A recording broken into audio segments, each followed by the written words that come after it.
잠시 기도하겠습니다. 걸어가신 하나님 감사합니다. 오늘도 이 아침 주의 성전에 나와 예배합니다. 또 주님 앞에 엎드립니다. 겸손함으로 엎드릴 때에 주가 주시는 위로와 평강이 충만하게 하여 주옵소서. 감사드리며 예수님의 이름으로 기도드리옵나이다. 아멘.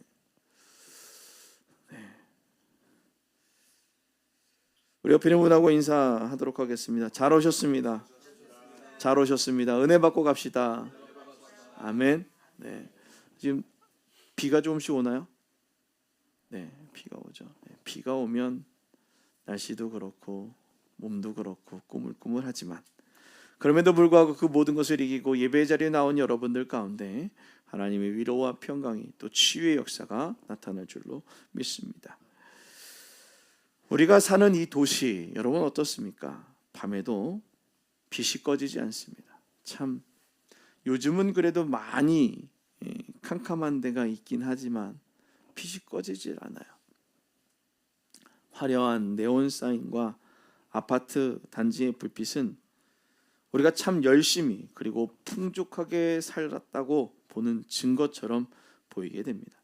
그런데 여러분, 우리 마음의 빛은 어떻습니까? 우리 마음의 빛은 따뜻하게 비치고 있습니까? 겉은 밝은데 속은 혹시 오늘의 본문의 그 맹인처럼 짙은 어둠 속에 갇혀 계시지는 않습니까? 여러분들의 마음은 혹 밝은 빛으로 있습니까? 아니면 아직도 짙은 어두움 속에 살고 계십니까? 오늘 본문 1절은 한 사람을 소개합니다. 그 사람이 어떤 사람이요? 날 때부터 맹인된 사람이었습니다. 그는 선택할 수 없는 고통 속에 던져진 인생이죠. 그가 선택한 게 아니죠. 날 때부터라는 거죠. 분명한 조건을 얘기하고 있죠. 이 사람은 어떤 사람이라고요? 날 때부터 맹인된 사람이었습니다. 그런데 그를 본 제자들은 참 가슴 아픈 질문을 하죠. 2절 말씀 한번 우리 읽어볼까요? 2절 말씀 준비되셨나요? 2절 말씀 9장 2절입니다. 시작. 제자들이 물어 이르되 라삐여 이 사람이 맹인으로 난 것이 누구의 죄로 인함이니까? 자기의 죄 그의 부모이니까? 오늘 뭐라고 얘기합니까? 자기니까 그의 부모이니까. 오늘 선생님께 예수님께 그렇게 묻고 있는 것입니다. 제자들이 이 사람의 고통을 보며 긍휼을 느끼기보단 원인을 찾으려고 했어요. 왜 그럴까? 원어적으로 그 맹인은 단순히 눈먼 상태를 넘어서 원어로 살펴보면 영적인 무지한 상태를 말하고 있는 것입니다. 오늘 그냥 여기서 나온 이 맹인이다라고 얘기를 해서 가시적으로 우리가 알고 있는 앞을 보지 못하는 사람이 아니다라는 거죠. 오늘 이 비유로 말하는 것은 무엇이라고요? 영적으로 눈이 멀어 있는 상태, 영적인 무지의 상태를 말하고 있는 것입니다. 제자들이 지금 신학적인 잣대로 한 인생을 난도질하고 있는 거예요. 너무 잘하죠. 난도질은 쉬워요. 글쓰기는 어려운데 글쓰기가 잘못됐다고 판단하고 하는 건 쉽다라는 거예요. 내가 고난당하는 건 다 이유가 있고 내가 잘못했거나 내 부모가 문제다라고 오늘 제자들이 말하고 있는 것이죠. 이것이 바로 우리가 흔히 빠지는 인과응보의 감옥이에요. 인과응보. 다 그렇죠.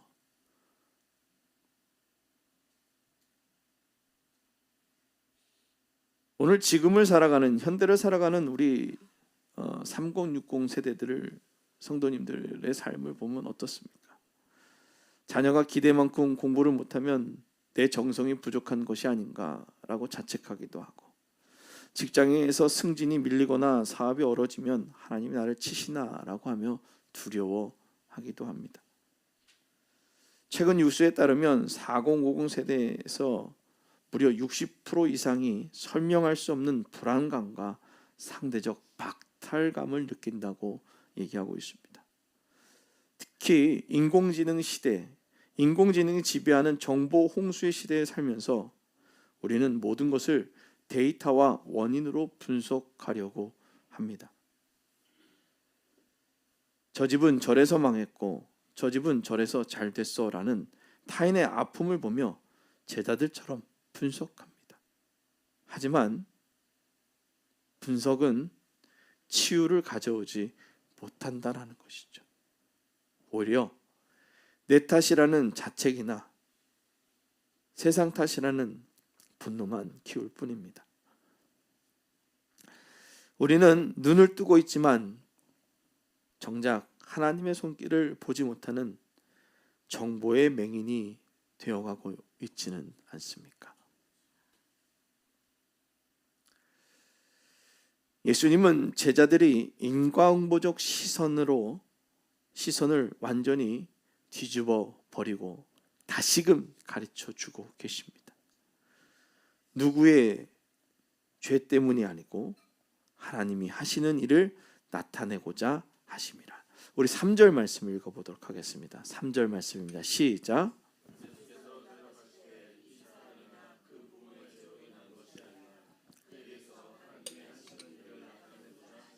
아멘. 따라하겠습니다. 하나님의 일을 나타내고자 하십니다. 아멘. 참 속상하죠. 아유, 하필이면 나를 통해서 하나님의 일을 나타내. 그럴 수 있습니다. 그러나 하나님께서는 하나님의 일을 나타내시는데 어떻게 얘기하냐? 그 말씀하시고 땅에 침을 뱉어 진흙을 이겨 그 눈에 바르시고 어디에 가라고요? 실로암에 가라고 하십니다.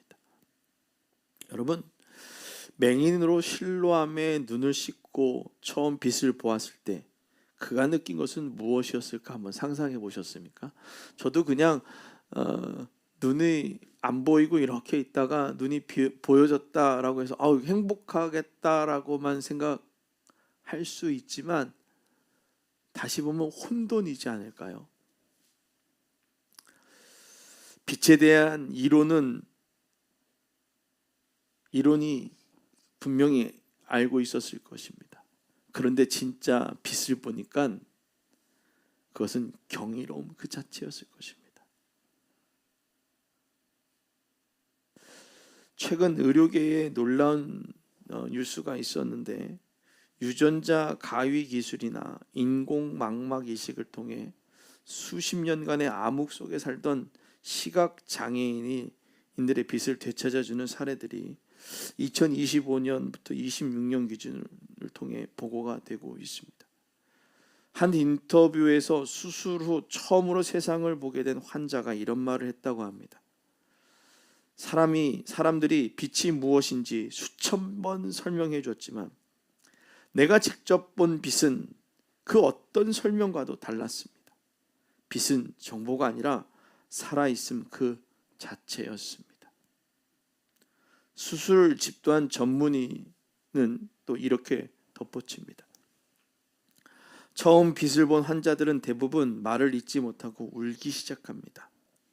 뇌가 빛이라는 신호를 받아들이는 순간 그들의 세계관 자체가 무너지며 재구성됐기 때문입니다. 사랑하는 성도 여러분, 오늘 바리새인들은 빛에 대한 지식이 풍부했던 사람들입니다. 그들은 안식일의 법을 알고 죄의 정의도 알았습니다. 하지만 정작 빛으로 오신 예수님을 보고도 알지 못했다라는 것이에요. 왜 그랬을까요? 빛을 무엇으로만 알았습니까? 정보로만 알았기에 자신의 삶의 어두움을 씻어내는 경험으로 받아들이지 않았기 때문에 그들이 그렇게 알아볼 수 없었던 것입니다. 예수님은 지금 우리에게 말씀하십니다. 내가 알고 있는 신앙은 지식이냐? 내가 분석하고 있는 그 고난의 이유들 잠시 내려놓고 실로암으로 가서 씻으라. 아멘. 내가 알고 있는 신앙의 지식, 내가 분석하고 있는 그 고난의 이유를 어떻게 하라고요? 잠시 내려놓고 어디로? 실로암으로 가서 씻으라는 것입니다. 실로암은 뭐예요? 보냄을 받은 자라는 뜻을 갖고 있어요. 따라합니다. 보냄을 받은 자. 아멘. 바로 하나님께로부터 우리에게 보냄을 받은 예수 그리스도의 보혈에 여러분의 그 굳어버린 시선을 씻어내야 되는 거예요.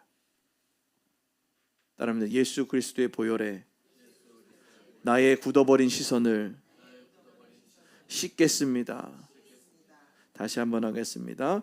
예수 그리스도의 보혈에 나의 굳어버린 시선을 씻어 주시옵소서. 아멘. 주님 씻겠습니다. 씻어 주시옵소서. 오늘 우리가 그렇게 선포할 때에 인공망막의 물리적 빛을 보게 하듯 그리스도의 은혜는 우리의 영혼의 망막을 회복시켜 내 고난 속에 숨겨진 하나님의 영광을 보게 하실 줄로 믿습니다. 맹인이 실로암에서 씻고 돌아와 눈물을 흘리며 세상을 보았듯이 우리도 예수라는 빛 안에서 내 인생을 다시 보아야 할 줄로 믿습니다. 이제 눈을 뜬 맹인은 더 이상 구걸하는 자가 아닙니다. 당당한 증인이 되었습니다. 영적인 맹인이 되었을 때는 세상에 구걸하는 자처럼 살아갔지만 우리의 눈이 뜨어졌을 때, 우리가 보지 못했던 그 눈이 열렸을 때 우리는 이제 그 경험을 통해 무엇이 됩니까? 증인이 되어져야 되는 것입니다. 우리 옆에 있는 분한테 이렇게 고백합시다. 증인의 삶을 살아갑시다. 아멘. 오늘 우리는 증인의 삶을 살아가야 될 줄로 믿습니다. 오늘 종교 권력자들이 그들을 압박해서 예수가 죄인이냐 아니냐를 따질 때 그는 신학적으로 대답하지 않았습니다. 오늘 25절 말씀 한번 보도록 하겠습니다. 25절입니다. 시작. 대답하되 그가 죄인인지 알지 못하나 한 가지 아는 것은 내가 맹인으로 있다가 지금 보는 그것이니이다. 아멘. 영적으로 무지하게 있다가 내가 이제 영적으로 이것을 볼 수 있는 눈이 생겼다라는 것이죠. 사랑하는 성도 여러분, 이것이 세상을 살아가는 우리 세대의 진짜 실력이어야 합니다. 세상 사람들은 여전히 유수의 수치에 일희일비하고 아파트 가격에 눈이 멀어 서로를 정죄합니다. 하지만 영적 시력을 회복한 우리는 이렇게 말해야 될 줄로 믿습니다. 세상이 어떻게 돌아가는지 내가 다 알지 못하나 한 가지 분명한 것은 내가 예수 안에서 소망을 보았고 내 고난이 하나님의 영광이 되는 것을 체험했다. 아멘. 따라합니다. 세상이 어떻게 돌아가는지 내가 다 알지 못하나 한 가지 분명한 것은 내가 예수 안에서 소망을 보았고 내 고난이 하나님의 영광이 되는 것을 체험했습니다.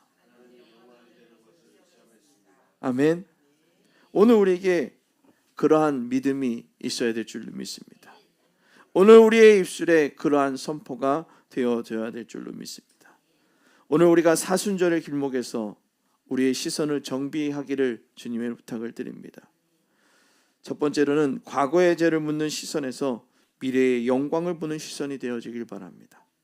따라합니다. 과거의 죄를 묻는 시선에서 미래의 영광을 보는 시선으로. 아멘. 우리는 과거의 죄에 묻혀서 미래의 영광을 바라보지 못해요. 그런데 하나님은 우리에게 말씀하십니다. 과거의 죄를 묻는 것이 아니라 미래의 영광을 보는 시선이 되어져야 된다. 잘 되어질 것에 대한 그 시선을 바라보며 하나님이 함께 하시니 놀라운 역사가 일어날 그 영광의 시선으로 변화해져야 될 줄로 믿습니다. 두 번째로는 이론적인 종교인에서 체험적인 예배자로 변해야 된다는 거예요. 우린 이론은 너무나도 잘 알아요. 참 좋은 얘기 많이 하잖아요. 설교가 얼마나 많아요. 그런데 그거는 그 사람의 경험인 거죠. 그렇죠? 내가 체험하지 않으면 그것은 다른 사람 거예요. 내가 체험해야 되죠. 따라합니다. 이론적인 종교인에서 체험적인 예배자로. 아멘. 체험해야 돼요. 성령이 충만하게 역사함을 체험해야 되는 거예요. 하나님이 그렇게 역사하신다니까요. 요즘 부흥하는 교단의 그 모습들을 보면요, 성령의 역사를 충만하게 경험하고 있다라는 거예요.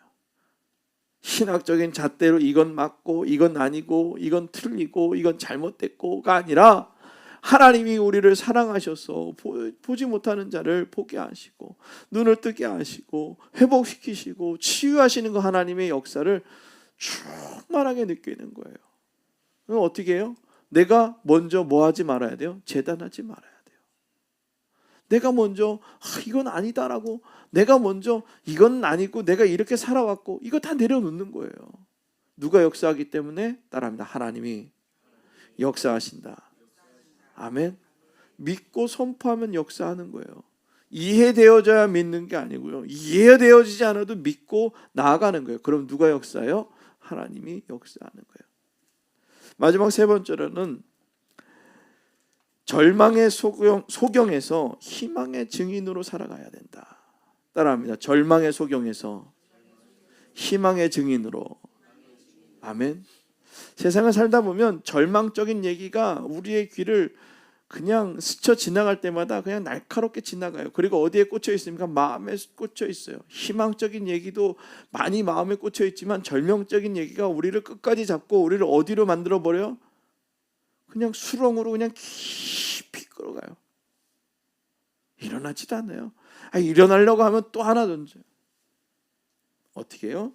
절망의 소경에서 이제 영적인 개안을 해야죠.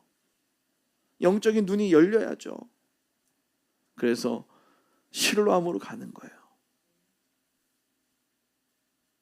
그 찬양하죠. 흙으로 사람을 지으사 그 코에 생기를 불어 넣으신 주 하나님. 그 찬양 아시죠? 하나님이 흙으로 우리를 창조하시고 그 안에 성령을 불어넣으셔 우리를 새롭게 하셨다라는 거예요. 오늘 그들의 그 보이지 못하는 영적인 그 맹인에게 하나님께서 진흙을 이겨 흙으로 그 눈에게 바르고 보냄받으신 자 예수 그리스도의 그 보혈이 그 눈을 씻어주실 때, 그 실로암 연못에서 눈이 씻겨졌을 때 보여진 것처럼 오늘 절망의 소경의 삶을 살아가는 여러분들이 이제 희망의 증인으로 변하게 되어질 줄로 믿습니다. 예수 그리스도의 보혈을 의지하고 달려나갈 때에 주가 여러분의 삶을 그렇게 변하게 해주실 줄로 믿습니다. 오늘 이번 한 주 여러분의 가정과 일터가 실로암이 될 줄로 믿습니다. 여러분의 눈을 뜨게 하신 그의 빛을 따라 어두운 세상에 빛을 전하는 당당한 증인의 삶에 되어질 수 있기를 주님의 이름으로 축원합니다.